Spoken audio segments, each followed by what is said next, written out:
حي على الفلاح. But egos, أخي, honestly, أنت شو شايف حالك? Like, what is it that you're so proud of? Shaykh al-Islam ibn Taymiyyah, he says, amazing. He says, it amazes me. How can the one that traveled through the passage of urine twice, when you left your father and you traveled through the passage of urine twice. He said, how can this person still have pride and arrogance in his heart? Ashu Shaykh, like, what is it you're so proud of? What? You were born naked. You were born naked. And you will die naked. And everything you achieved in between, all your houses and your cars and whatever it is that's making you look down upon others, all this stuff in between, where does it stay? Do you think you take it with you? Today, just today we were at a janazah. I'm sure most of you know about it. Just today we were at a janazah. How did he go down? How? How? When it was on the street, people used to fear and shake and shiver. And those that knew him will tell you, a heart like a lion, beautiful brother. Whatever it is, here's not my point. Today when we buried him, how did he go down? What did he take with him? Naked like the day he was born. You know the shroud that we clothed him up with? You know the one that we wrapped him up with? Not even a brand name. Wallahi, Amin Said once said to me, he used to go to a place, some Chinese guy used to get the cheapest white cloth, the cheapest material we can get. Why? It's food for worms. The brothers are walking around with egos, man. Brother, who are you kidding? Who are you kidding? Honestly, who are you kidding? And you know what the truth is? Wallahi, you're only arrogant on the one that you know he can't do anything anyway. He's a miskin. But as soon as someone comes in that's bigger than him, richer than him, more capable than him, like a cat, like a rat, he knows his spine, he goes and he runs straight into it. You know, wallahi, there's always going to be someone bigger. There's always going to be someone stronger. There's always going to be someone with more money. So relax and follow your Prophet. Which side are you on? Which side are we on, my brothers? On the Day of Judgment, don't think, you know, wallahi, one of the names of the Day of Judgment is the Day of Regret. The name of the Day of Judgment is the Day of Regret. Because the truth is, many of us now, we're living in Disneyland.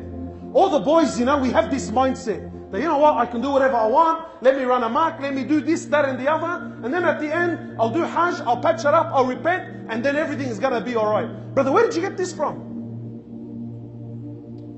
Where did you get this from?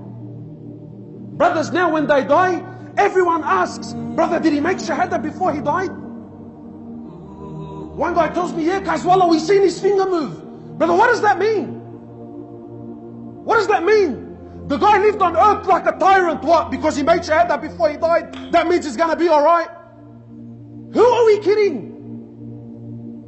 The brother's gone away on holidays, yeah, with the boys. He's doing haram, racking up drugs, women, girls. The guy drowned. He drowned in his haram. Brothers told me about, Alhamdulillah, we heard that the one that died, you know, that the guy that drowns, it's a sign of what? That he died a shaheed. Think, brother, what planet are you on? Well, brother, we heard he died on a Friday.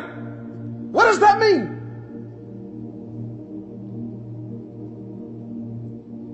You know when that brother died, you know, the guy that died on the motorbike, and there was that video? That video, wallahi, ya Allah, made my blood boil, bro. There was a video that was recorded.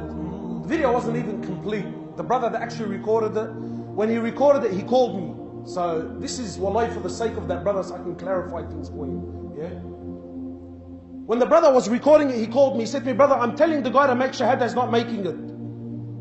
So what does that mean? Do you think that's a bad sign? I said to him, brother, is he responding? He said, yeah, he's looking me in the eyes. I said, so when you're talking, does he know what you're saying? He says, yeah, he knows. I said, is there any? He said, he's squeezing on my legs. I said, then that's it. Then he knows what you're saying. The people are talking, oh brother, he died and he didn't say shahada. I ask you by Allah, from the time you've seen that video till now, how many times have you made shahada? The brother went straight into a truck at 150 Ks. The guy's ripped up the... Yeah, of course it's not going to make sure everyone thinks that, you know what, when I die, it's going to be calm and collected. Ashhadu an la ilaha illallah. Wallahi, my brothers, we live in Disneyland. But we hang on to these things. We cling on to it. Almost as if, and look, you know what, did the brother make shahada? Yeah, he made shahada. What? Really, be honest, deep down in your hearts, how do you feel? Khalas, he's going to be alright. Really, my brother? Really, is he really going to be alright? Facts, facts. Don't get upset with me. Facts. The day of resurrection is a day that's 50,000 years long. Allah subhanahu wa ta'ala, He describes that day. Facts, Quran. He says on that day the pregnant woman will lose her load.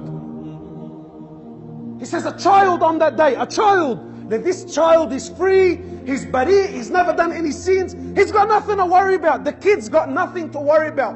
Fact. Allah subhanahu wa ta'ala says on that day his hair is going to go grey. Fact. Allah subhanahu wa ta'ala says in Quran, your mother's going to reign. Your mother will run away from you. Your father will run away from you. Your mother, your wife, your children, your husband, every single person that you know will run away from you. Fact. Prophets, fact. Prophets are going to be scared on that day. Prophets are going to be scared.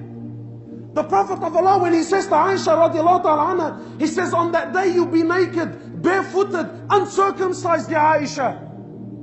I remember once I mentioned this hadith in the gathering in the masjid. So one of the boys, he came to me after, he said to me, brother, how can you mention that hadith? You know, I've got a 12-year-old daughter here, you know, that maybe it was a bit inappropriate. So I actually felt bad.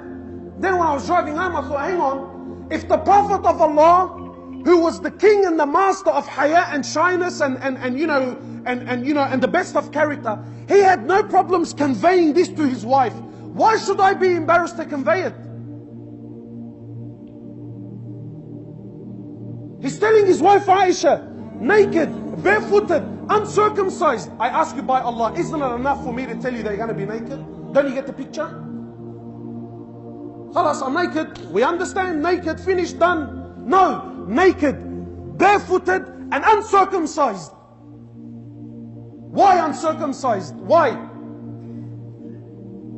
Because he's letting you know, even that little piece of foreskin that left you when you were a baby, bro, when you were pure, Allah subhanahu wa ta'ala, even that piece of foreskin, Allah is going to bring it back, restore it. Why? Because not an inch, not a single inch of you will escape Allah on that day.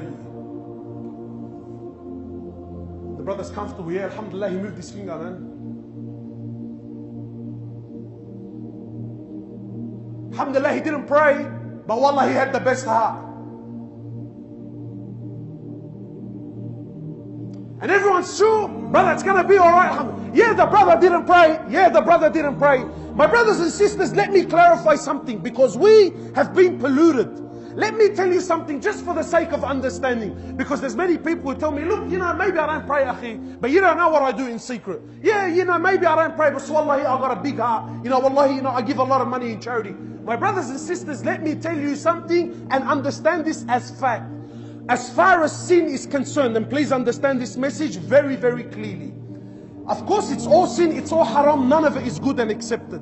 But for the sake of understanding, because many of us, well, we see a brother that's selling drugs, we see a brother that maybe murdered another brother, and we say, far, look at these people, look how rubbish they are. Habibi, let me tell you something in the eyes of Allah subhanahu wa ta'ala. As far as sin is concerned, yeah? The one that sells drugs, good or bad? Just very quickly, good or bad? Bad. How about the murderer? How about the one who commits adultery, zina? What about the one who rapes a child? What about the one who drinks alcohol? What about the one who does the biggest of the kabair, good or bad?